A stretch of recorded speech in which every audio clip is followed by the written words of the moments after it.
खरं म्हटलं तर कोकणात विकासाचं प्रचंड पोटेन्शियल आहे. महाराष्ट्रातला सर्वात समृद्ध प्रदेश आहे, परंतु दुर्दैवाने स्वातंत्र्यानंतर तशा स्वरूपाची नेतृत्व हे कोकण पुढे नेण्याकरता मिळालं नाही, ही वस्तुस्थिती आहे.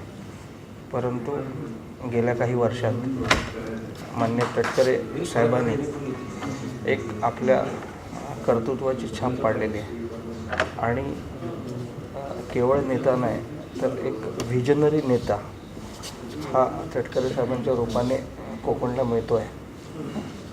कोकण जर पुढे घेऊन जायचं असेल तर कोकणच्या पुढच्या 20-25 वर्षाचं नियोजन केलं पाहिजे आणि त्याकरता व्हिजन असणे अत्यंत आवश्यक आहे.